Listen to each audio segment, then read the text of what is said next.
Bonjour à tous et bienvenue à ce webinaire de découverte de Waller. Pourriez-vous me confirmer au niveau du chat que vous m'entendez correctement, s'il vous plaît?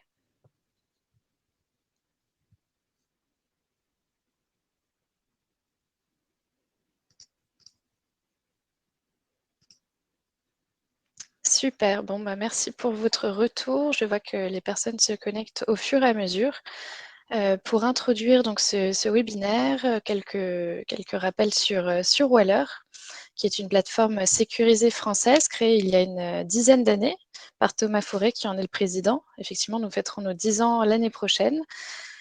Plus concrètement, Waller permet à ses utilisateurs de construire des réseaux sociaux et collaboratifs de toute taille et pour tout type de structure, puisque effectivement nous travaillons avec des entreprises, des administrations, des associations, des fédérations sportives, des universités, énormément de secteurs qui peuvent donc utiliser la plateforme et mener leurs projets à bien. La confidentialité et la sécurité des données personnelles sont au cœur de l'architecture de Waller, qui a été conçue justement sur le principe du privacy by design. Par ailleurs, Waller défend, le principe de souveraineté numérique. C'est pourquoi nous hébergeons nos données en France, chez notre fournisseur OVH Cloud, et que nous continuons nos partenariats, avec eux, de jour après jour. Donc vous êtes aujourd'hui d'horizons variés, pour ce webinaire. Donc notre présentation se voudra le plus générique possible. Ceci étant dit, il s'agit d'un webinaire interactif, donc je vous invite, à nous adresser toutes vos questions, si possible depuis l'onglet questions que vous trouverez, en bas à droite de votre écran. Alors donc si vous voyez mon écran, nous nous trouvons là sur ce qu'on appelle la page route, c'est-à-dire la page d'accueil, qui va, recenser l'ensemble de vos réseaux, heu, c'est-à-dire les organisations et les sphères dont vous êtes membre. Donc les organisations, par exemple, ici on a une organisation qui s'appelle association, une autre qui s'appelle éducation. Une organisation, c'est une entité telle qu'une entreprise ou un club de sport, par exemple, et plusieurs sphères peuvent être regroupées au sein d'une organisation pour structurer un réseau. Donc l'organisation est entièrement personnalisable et peut inclure des fonctionnalités telles que les articles CMS, les widgets, les badges, une boutique, beaucoup d'options pour alimenter votre portail d'organisation. Une sphère, en revanche, donc, comme on peut le voir ici, c'est un espace de partage indépendant et sécurisé. Chaque réseau donc, sur Waller est bâti sur ce système de sphères dans lesquelles les membres peuvent communiquer et collaborer grâce à de nombreux outils intégrés qu'on va passer en vue ensemble, tels que les messages, les outils tels que la visio, l'audiosphère, les agendas, la box de fichiers, la cohésion de documents, le fait d'assigner des tâches, et cetera. Donc on va pouvoir passer, tout cela en revue ensemble, pour que vous ayez, le principal, en tout cas pour démarrer sur Waller. Donc là, sur cette page, vous voyez notamment que vous avez une barre d'en-tête, heu, sur laquelle vous trouverez une petite clochette pour les notifications. Ce centre de notification vous permettra de retrouver les messages non lus, dans vos sphères et puis éventuellement les invitations en attente si vous en avez. Le bouton plus vous permettra de créer une organisation, de créer une sphère ou d'inviter. Et puis, par la suite, nous ferons un petit tour d'horizon sur les boutons aide et ressources et mon compte, vers la fin de ce webinaire. Donc je vous propose de créer une sphère pour vous montrer comment ça fonctionne et puis qu'on parcourt ensemble les options disponibles au sein de celle-ci. Donc là, par exemple, je me situe au niveau de l'organisation éducation et je souhaite créer une sphère directement au niveau de celle-ci. Tout d'abord, je définis un titre, hem, que vous pourrez bien sûr éditer par la suite. Vous pouvez également, saisir une description et puis personnaliser sa couleur. Ensuite, on vous propose d'inviter des personnes, par email à ce stade, mais vous pourrez également le faire par la suite, ce que je vais faire pour créer de l'interaction. Nous avons ici une notion d'historique sur laquelle j'attire votre attention. Si l'historique est activé, cela permettra, à tout membre qui rejoint la sphère d'accéder aux échanges précédant leur arrivée. Donc ça, c'est assez important de le définir en amont, puisqu'une fois que vous invitez des personnes dans votre sphère, vous ne pouvez plus, modifier, ce paramètre, puisqu'on considère qu'il y a une forme de contrat moral, auprès des membres qui rejoignent la sphère et qui sont donc notifiés, de ce paramètre.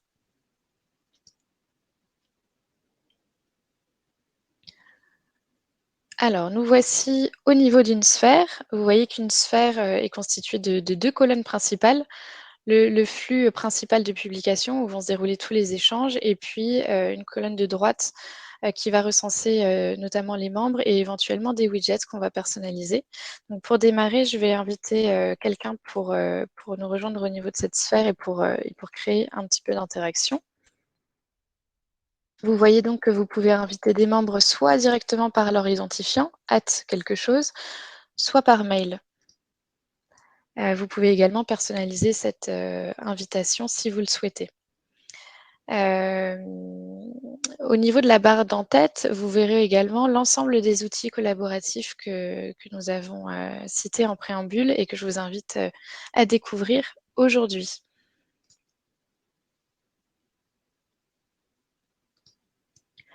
Alors donc nous voici au niveau de la sphère, donc dans l'encart de publication, vous pouvez, adresser des messages, qui seront donc, visibles de tous les membres de la sphère comme ceci, par exemple.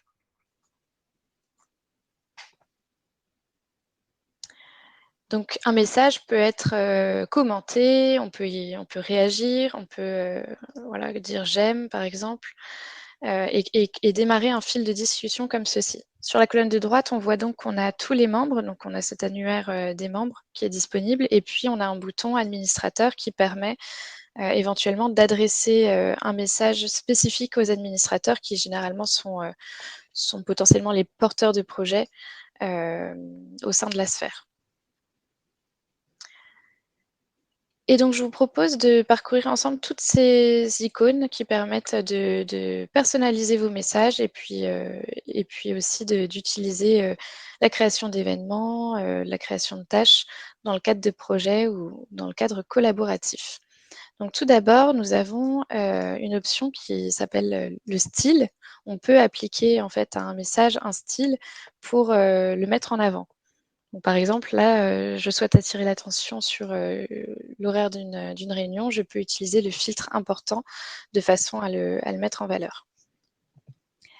Alors dans une sphère, on peut adresser des messages, à tous les membres. Là, vous voyez que j'ai partagé dans la sphère, donc tous les membres, peuvent accéder à ce message, mais on peut également, interagir par message privé, tout simplement en mentionnant là où les personnes, concernées, avec leur identifiant.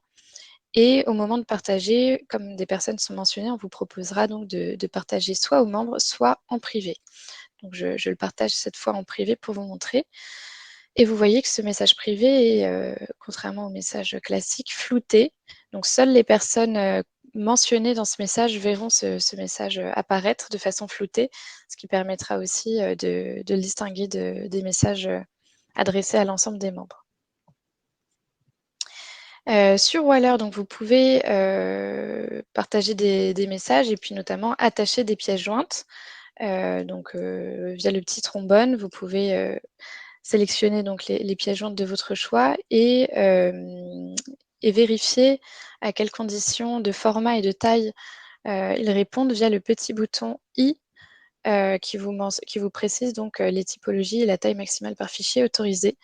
Ceci étant relatif à l'offre, de votre, organisation. Donc on va d'ailleurs vous partager, la page de nos tarifs qui précise, effectivement toutes les fonctionnalités relatives à chacune de nos offres standards, donc notre offre gratuite, pro, business ou encore enterprise. Alors par la suite, nous avons ce que nous appelons le markdown. Le markdown, c'est une option qui vous permet de personnaliser la mise en forme, de votre message. Donc vous pouvez, notamment mettre des niveaux de titre en sélectionnant votre texte et puis, en choisissant un niveau de titre, en particulier. Vous pouvez mettre du gras, de l'italique. Vous pouvez également, faire ce qu'on appelle de l'insertion, de liens. Donc là, typiquement, je veux masquer une URL, en tout cas, je veux la cacher derrière un titre. Je peux, sélectionner donc, mon texte, insérer un lien et entre parenthèses, copier-coller mon URL. Ça permet en tout cas de rendre, la publication de mon message plus esthétique. Avant celle-ci, je peux cliquer donc sur l'aperçu pour m'assurer que celle-ci, que cet aperçu est conforme à mes attentes et si ce n'est pas le cas, je peux évidemment le modifier avant publication. Effectivement, la modification, donc l'édition de messages est possible via les 3 petits points. Vous pouvez, éditer un message pour, corriger une faute de frappe, ajouter une pièce jointe, modifier du texte. En tant qu'administrateur de Sphère, vous avez aussi quelques attributs, supplémentaires tels que la possibilité d'épingler un message ou encore de le faire remonter, au niveau du fil, de discussion. Autre option intéressante, que je n'avais pas mentionnée, c'est la possibilité de, passer un message lu en non lu. Donc là, vous voyez que vous avez une petite option, pour ne pas oublier, un peu comme le système de mail qu'on laisse en non lu pour y revenir plus tard. Et donc tout nouveau message, génère une notification, que vous voyez donc par la petite, pastille rouge avec le nombre de messages non lus. Et les messages non lus au sein d'une sphère, sont en gras et précédés de cette pastille rouge et donc au scroll, sur ce message, cela disparaît, tout simplement. Alors je fais une petite pause pour voir si vous avez déjà quelques questions.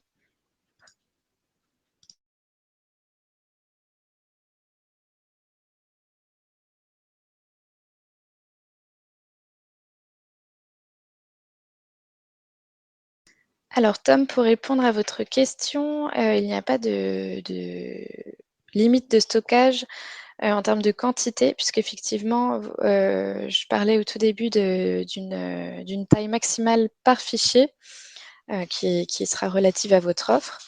Ceci étant dit, vous pouvez, stocker autant de fichiers que vous le souhaitez, au total, sans sans durée de stockage au niveau des sphères. Sauf, oui, non, sans durée de stockage, au niveau de ces sphères. Alors je poursuis puisque nous n'avons pas d'autres questions pour l'instant. Donc l'option suivante, consiste à pouvoir créer ce qu'on appelle donc sur Waller des événements. Un événement, vous allez pouvoir en définir la typologie. On vous propose par défaut, une liste d'événements que vous pouvez par ailleurs personnaliser en tant que gestionnaire. Vous pouvez donc en définir, un titre, une date, un horaire, un lieu, si c'est facultatif, si vous souhaitez, définir une adresse. Mais si c'est un événement en visio, vous pouvez notamment associer un lien de visioconférence Big Blue Button, qui est l'outil de visio, totalement intégré à Waller que nous vous recommandons d'utiliser. Vous pouvez, par ailleurs définir, un nombre de places, maximum, si cela se prête, à votre événement et puis définir, des alarmes qui notifieront les participants, en amont de cet événement.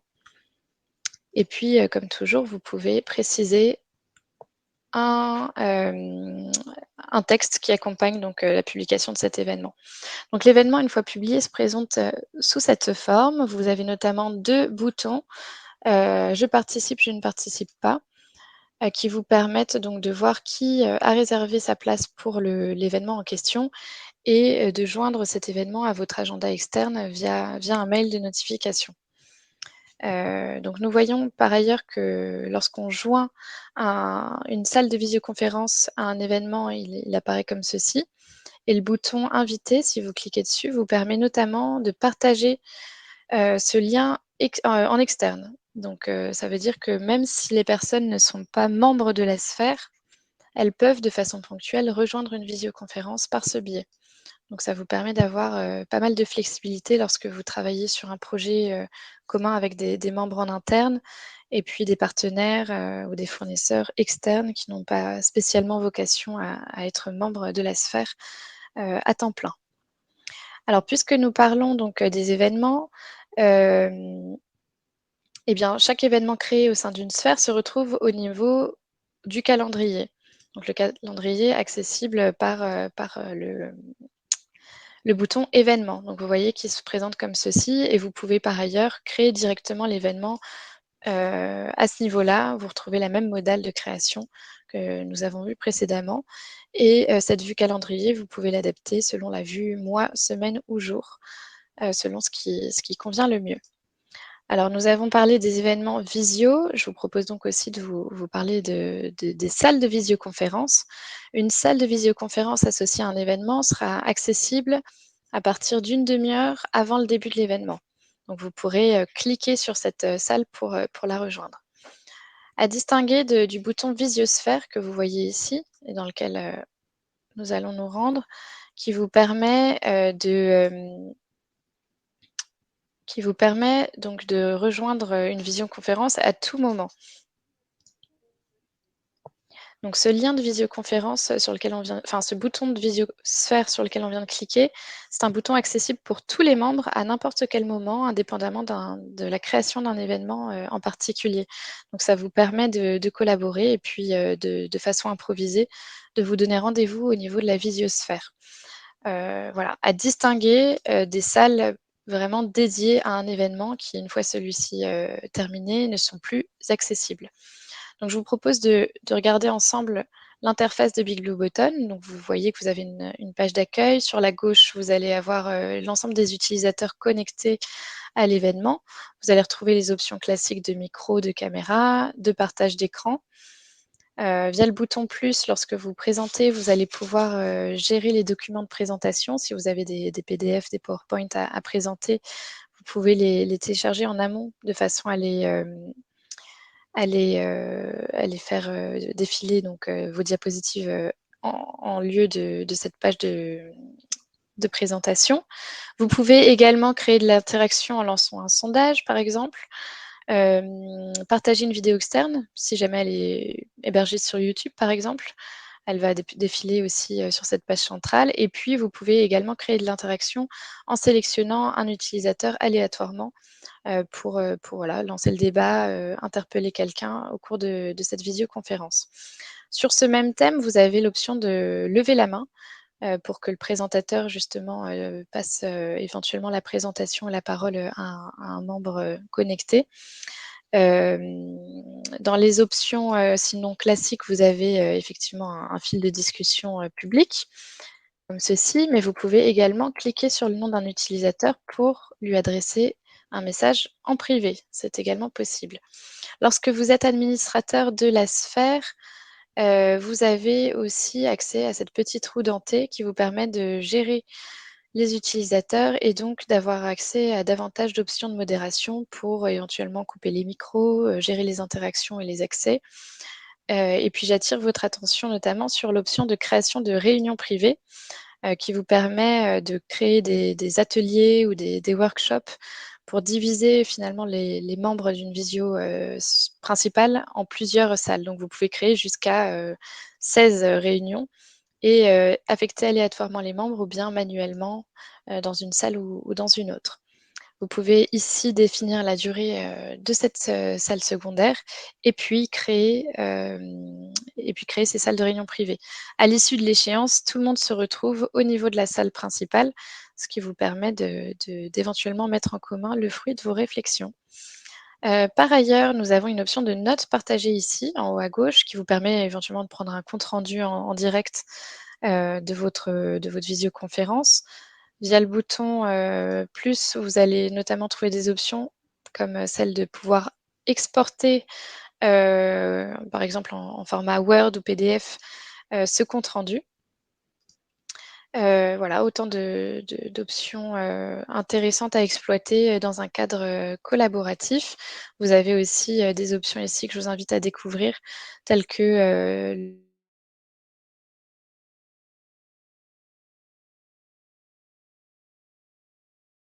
sur,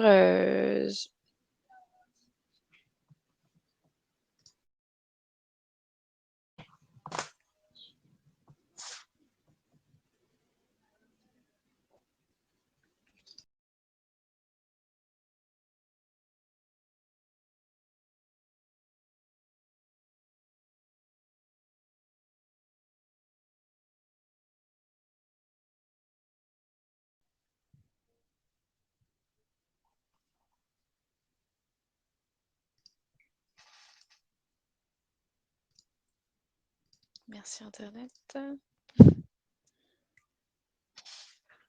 Excusez-moi pour cette coupure, nous avons une petite coupure de son. Je crois que tout est revenu dans l'ordre. Donc voilà pour la présentation de Big Blue Button, excusez-nous. Alors je reviens au niveau de la sphère. Donc nous avons passé en revue donc la création des événements, l'agenda, Big Blue Button. Je vous propose de passer donc aux tâches. Donc dans un cadre collaboratif, on peut être amené à déléguer des tâches à ses membres et donc cette option est faite pour ça. Il vous suffit donc de mentionner éventuellement une personne ou plusieurs, puisqu'on peut assigner une tâche à plusieurs personnes, euh, de définir un libellé et puis une date butoir. Vous pouvez ensuite partager de la même façon à l'ensemble des membres ou en privé votre tâche qui va donc s'afficher comme telle avec en haut à droite un statut qui pourra être mis à jour à mesure que la personne travaille sur cette tâche qui est donc passée de à faire à en cours. Et effectivement, nous avons une notification pour informer les membres dès lors que celle-ci avance.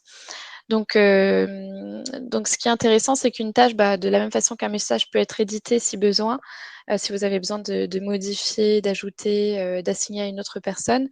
Et l'ensemble des tâches se retrouve au niveau de l'outil du Kanban, que vous trouvez également dans la barre d'en-tête et qui vous permet d'avoir une vue macro de toutes les tâches assignées au niveau d'une sphère. Vous pouvez par ailleurs également créer une tâche directement depuis le Kanban par la même modale et aussi par un glisser-déposer, mettre à jour son statut.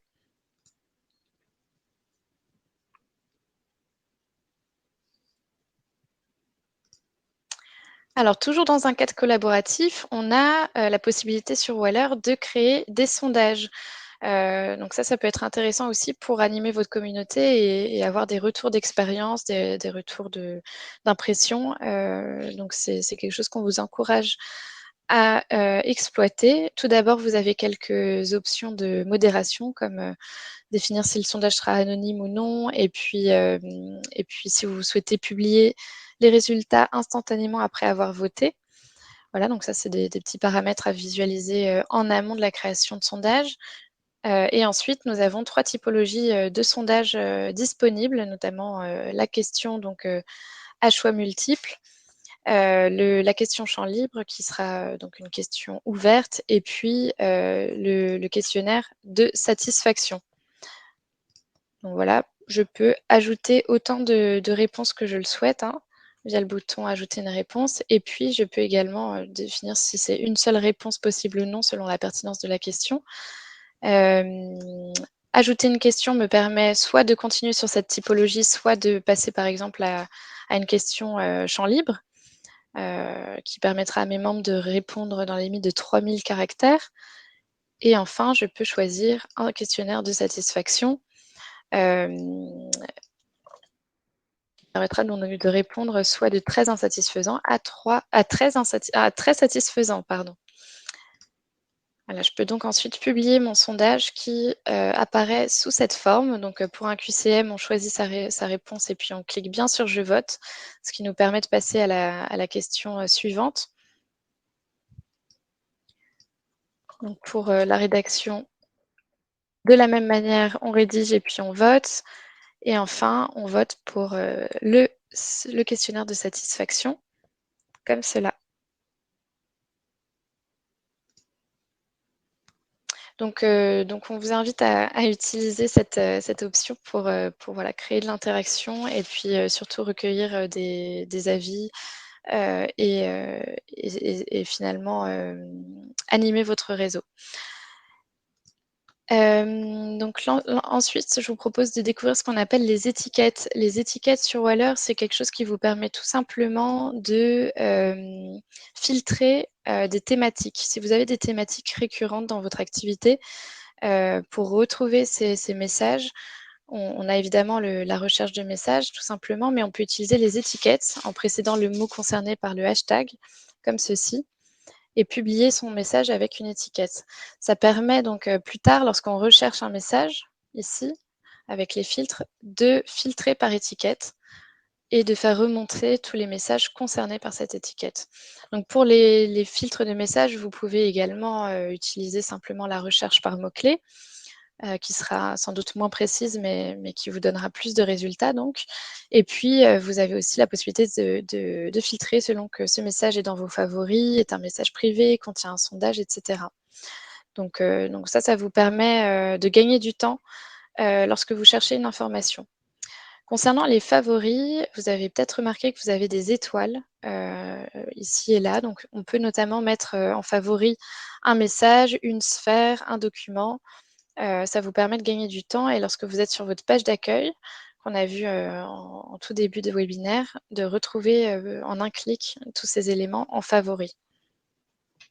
Alors nous avons passé en revue dans les outils, donc le fil de discussion de messages, la visio, l'audiosphère. Il s'agit tout simplement de pouvoir, échanger, verbalement avec vos membres, sans notion de partage d'écran et sans notion aussi de limite en termes de navigation. C'est-à-dire que vous pouvez, comme au téléphone, discuter avec vos membres et naviguer à travers d'autres sphères dans Waller. Et enfin, je vous propose de découvrir ensemble la box de fichiers, qui sera donc notre outil de gestion de documents. Vous disposez notamment de 2 boutons, le bouton nouveau, le bouton importer. Le bouton importer vous permettant tout simplement d'importer des fichiers depuis votre ordinateur.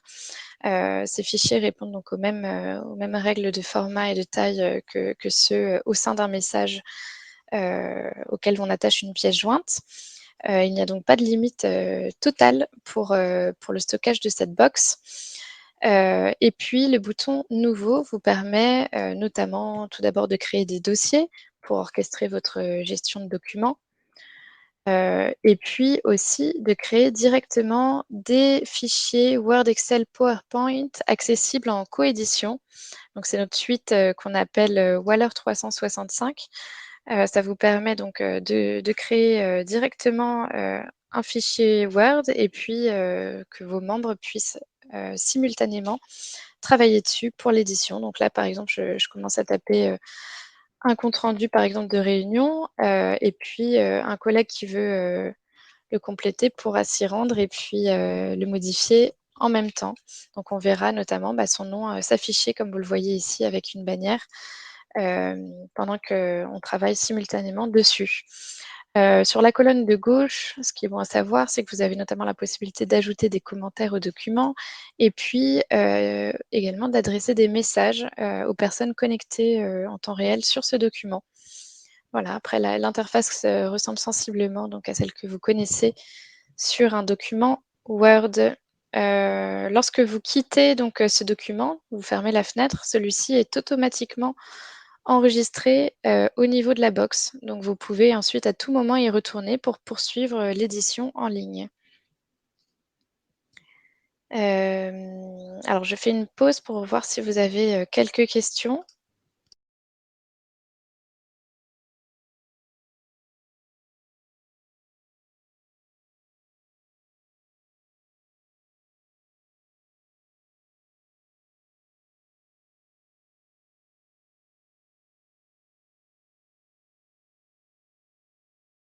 Alors donc une question de Patrice, si on crée un événement interne à la sphère pour une visio, vaut-il mieux du coup utiliser le lien créé par l'événement ou la visiosphère? Eh bien, tout dépend, de l'usage puisqu'effectivement les 2 sont possibles. Si vous êtes un groupe restreint dans la sphère, vous pouvez effectivement vous donner toujours rendez-vous au niveau du bouton de la visiosphère puisque, vous saurez que vos événements concernent, l'ensemble des membres de la sphère. A contrario, si votre sphère, est constituée d'un certain nombre de membres, il est possible, hein, que, vous organisiez des événements, en même temps. Dans ce cas-là, il sera préférable d'associer une salle de visioconférence à votre événement pour que vous puissiez chacun travailler, simultanément sans entrer en interférence, au niveau de la visiosphère, associée à la sphère. En tout cas, les 2 sont possibles et vous pouvez, ajuster ces combinaisons au besoin.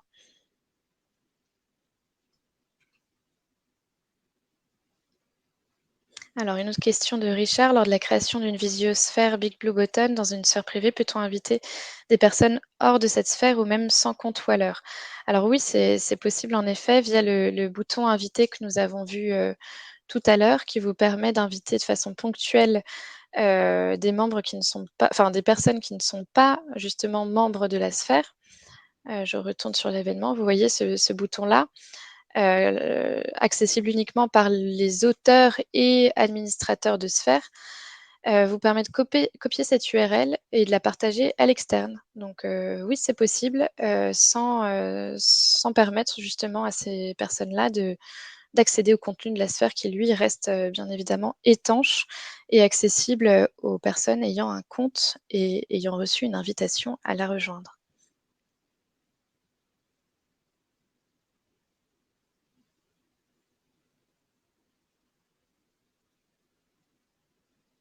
Alors, une question de Patrice: «Pourquoi les rappels automatiques des événements sont-ils systématiquement floutés, alors que le but est d'effectuer un rappel en direction des personnes de l'ensemble des sphères, notamment celles non inscrites?» Alors, effectivement, alors les rappels, ils sont dirigés, pour tous les membres qui participent, aux événements. Donc, tous les participants sont bien bel et bien notifiés de ce rappel, si vous les avez, choisis, comme on l'a vu, lors de la création de votre événement.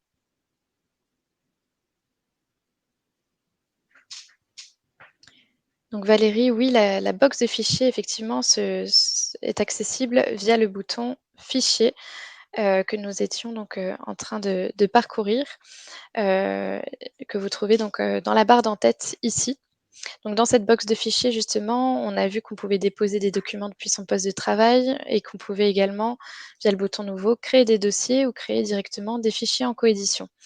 On peut également, créer ce qu'on appelle une bibliothèque de liens. Si vous avez, des liens utiles, au sein de votre activité, vous pouvez, tout simplement les faire figurer au niveau de cette box en précisant, leur URL et également en indiquant un libellé optionnel. Au niveau de cette box de fichiers, vous avez plusieurs options. Vous pouvez, via ces 3 petits points, donc éventuellement ajouter un document à vos favoris.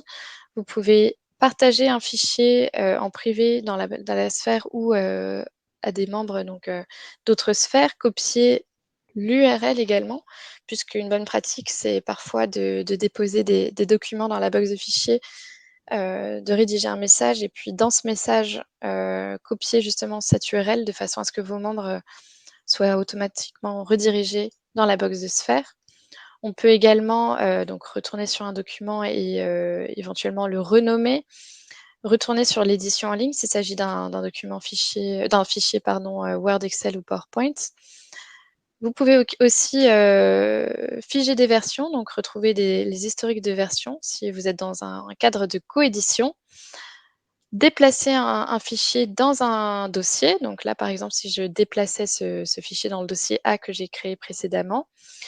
Vous pouvez également télécharger donc un document, sur votre poste de travail, et puis alors oui, très intéressant aussi, vous pouvez verrouiller un fichier. C'est-à-dire que si vous ne souhaitez pas qu'un document soit accessible, à la coédition, vous pouvez le verrouiller de façon à ce qu'il ne soit accessible qu'en lecture.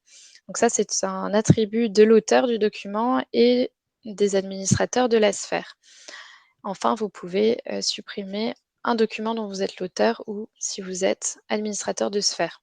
Pour un dossier, on retrouve à peu près les mêmes options, mais on peut également restreindre l'accès à un dossier, puisque, ça peut être, intéressant dans un cadre confidentiel de limiter l'accès, de certains dossiers à certaines personnes. Pour cela, il suffit de mentionner les identifiants des personnes, autorisées en haut et rappelez-vous tout de même que par défaut, les administrateurs de sphère auront toujours accès au dossier. Enfin, vous avez donc un encart de recherche de documents par mots-clés et puis une corbeille qui vous permet de retrouver d'éventuels documents supprimés par erreur que vous souhaiteriez restaurer.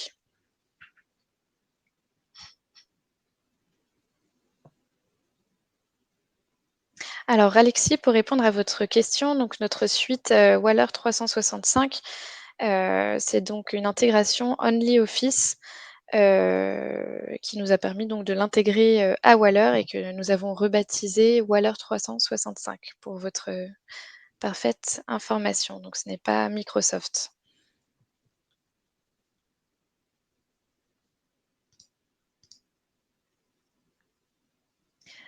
Alors je poursuis. N'hésitez pas si vous avez d'autres questions sur ces outils que nous venons de parcourir. Au niveau de la sphère, ce que je peux vous dire de plus, c'est que, donc c'est assez flexible. Lorsqu'on est administrateur de sphère, on a la possibilité de vraiment personnaliser cette sphère, en ajoutant par exemple des widgets. Donc le centre de widgets, vous permet d'alimenter avec des liens utiles, des vidéos, des flux RSS par exemple. Enfin vraiment, un fil, de discussion, un compte Twitter, par exemple, de mettre en avant, un événement en particulier pour attirer l'attention. Donc, si vous êtes administrateur de sphère, je vous invite à bien exploiter, les widgets qui peuvent, engager davantage vos membres et puis via les 3 petits points, vous avez aussi accès, à pas mal de choses, notamment les paramètres de sphère qui vous permettront de personnaliser, encore davantage, les interactions et puis les modalités que vous souhaitez au niveau de cette sphère.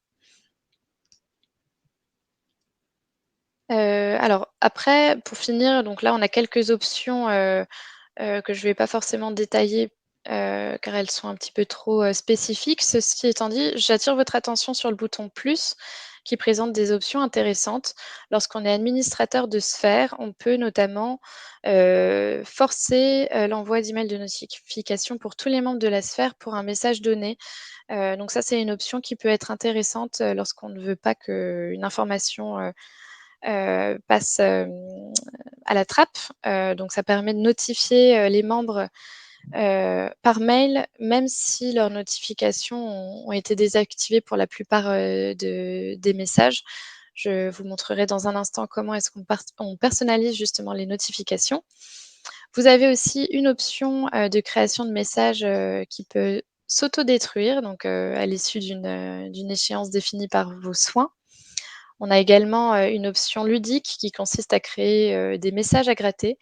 Donc, pour créer un effet de surprise, on peut, en effet, rédiger un message, à gratter et pour le découvrir, vos membres devront, avec leur curseur, gratter ce message pour, découvrir la surprise qui se cache derrière. Et je terminerai donc par 2 options assez, intéressantes, pour gagner en temps et en efficacité. Le fait de pouvoir dupliquer un message dans des sphères. Lorsque vous avez, une communication à faire passer dans plusieurs sphères, mais pas toutes, vous pouvez le rédiger une fois dans une sphère donnée et puis décider ensuite de le dupliquer, dans une ou plusieurs sphères, de votre choix. Ça vous permet de gagner pas mal de temps et puis vous avez aussi la possibilité, si vous avez un planning éditorial, de programmer des publications pour plus tard. Ça vous permet notamment de cibler les horaires, de publication pour vous assurer que vous publiez, par exemple aux heures les plus fréquentées, et que du coup votre post, soit le plus lu possible. Donc vous pouvez de la même façon définir une date et un horaire, auquel, votre message sera publié au niveau de la sphère. Alors, je vous proposais tout à l'heure de parcourir rapidement, quelques paramètres importants pour le compte. Lorsque vous cliquez sur votre avatar, vous avez donc notamment la partie compte qui vous permet, de revenir sur, vos noms, prénoms, identifiants, de modifier éventuellement les adresses email, associées, de modifier la langue de votre compte et cetera. Donc je vous invite à découvrir cet onglet-là. Profil spécifique, c'est assez intéressant également si vous êtes membre de plusieurs réseaux puisque selon, que vous appartenez à un réseau, professionnel, personnel, associatif, vous ne souhaiterez pas forcément, définir la même biographie. Donc vous pouvez l'adapter selon le réseau dans lequel, vous êtes et enfin, je vous invite à passer quelques minutes sur l'onglet notifications. Lorsque vous êtes sur cet onglet, vous pouvez, notamment définir si vous souhaitez recevoir des emails pédagogiques, en activant ou en désactivant ce bouton. Ces emails, pédagogiques vous donnant quelques astuces d'utilisation de la plateforme, vous recevez également la newsletter. Bon, Vous pouvez, à contrario, décider de le désactiver si besoin. Vous avez aussi une section relative aux horaires d'envoi, horaires selon lesquels vous êtes d'accord pour recevoir des notifications de la plateforme, que vous pouvez donc ajuster selon les jours de la semaine. Et très important, la section fréquence des emails. Cette section vous permet donc d'ajuster, la réception des emails de résumé de messages non lus. Vous pouvez donc, les ajuster à 1 fois par jour, 1 fois par semaine, 1 fois par mois ou à jamais. Et de la même façon, vous pouvez ajuster l'envoi de notifications email de tout nouveau message ou commentaire, à chaque nouveau message, à pas plus de 2 par jour, pas plus de 10, pas plus de 50 ou à aucune. Donc ça, c'est important de l'avoir en tête puisque par défaut, je crois que c'est à pas plus de 2 par jour, ce qui vous permet d'avoir le réflexe de vous connecter à la plateforme pour y découvrir, les messages non lus. Ceci étant dit, si c'est votre outil de travail quotidien, vous ne souhaiterez pas forcément recevoir beaucoup de notifications, donc vous pouvez le définir sur, aucune, notification, le cas échéant. Enfin, déclencheur d'alerte, ça concerne la partie mobile ou alors est accessible sur les stores, mobiles. Donc je vous invite à télécharger l'application et c'est un bon compagnon de route puisque vous pouvez, paramétrer des pushs, que vous pouvez d'ailleurs personnaliser selon vos réseaux. Donc vous pouvez, si vous êtes membre d'énormément de sphères, définir les sphères pour lesquelles vous souhaitez bien recevoir des pushs mobiles. Donc il faut bien avoir en tête que ça se paramètre d'abord sur le web avant d'accepter les paramètres, au niveau des réglages de votre téléphone.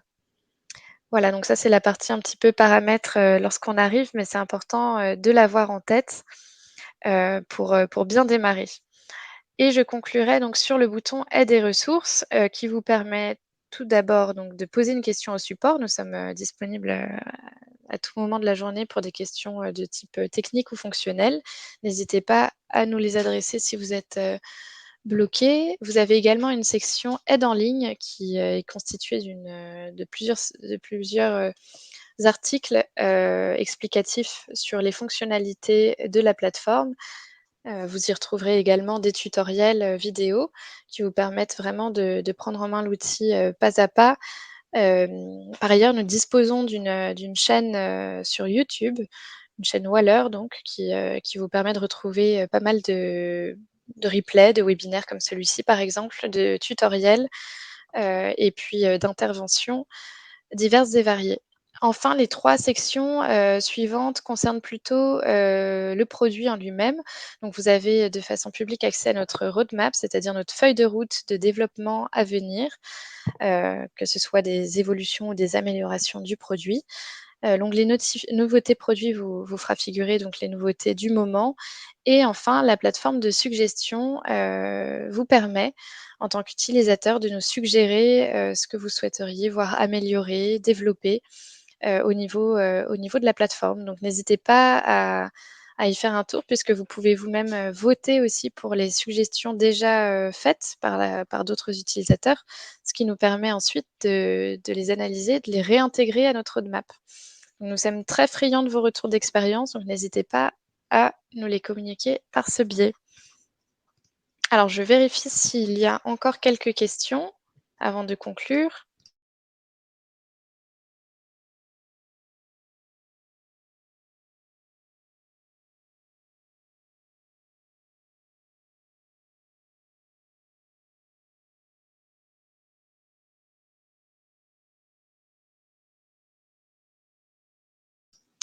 Alors on a une dernière question de Richard: «Le paramétrage n'est accessible que sur le site, pas sur l'appli». Alors pour les notifications, mobiles, effectivement, si vous souhaitez personnaliser, sur quelle, sphère vous voulez bien recevoir des pushs, oui, il faut, en effet d'abord le faire sur le web, pour que ce soit ensuite répercuté sur votre mobile. Mais une fois que c'est fait, une bonne fois pour toutes, on va dire, ça n'est plus nécessaire d'y revenir. Hem, donc oui, il est préférable de prendre en main d'abord le site, tout simplement parce que sur le site, vous allez avoir accès à davantage d'options, et tout ce qui a trait justement, aux paramètres de compte, aux paramètres, de sphère, d'organisation, heu est exclusivement pour le moment disponible sur le web, car ce sont des interfaces un petit peu plus poussées, un peu plus, larges qui sont donc pour l'instant encore, disponibles que sur le web. Mais ça ne saurait tarder sur le mobile puisque nous intégrons, peu à peu de nouvelles fonctionnalités. Alors une dernière question, sur l'intégration donc Patrice des widgets. Donc si je suis au niveau d'une sphère et que je suis, administrateur de la sphère, sur la colonne de droite, je peux, créer des nouveaux widgets comme celui-ci et donc là, tout simplement, si je souhaite, intégrer un compte Twitter, j'indique, donc, l'identifiant ou l'URL, Twitter en question, de façon à ce que celui-ci apparaisse dans ma sphère. Donc c'est plutôt intéressant pour les actualités et c'est quelque chose que nous utilisons d'ailleurs en interne. Je crois que nous avons fait le tour des questions. Je vous remercie, beaucoup pour votre attention. Nous restons disponibles pour toute, question au niveau du support et vous souhaitons une bonne prise en main de la plateforme. À très bientôt. Au revoir.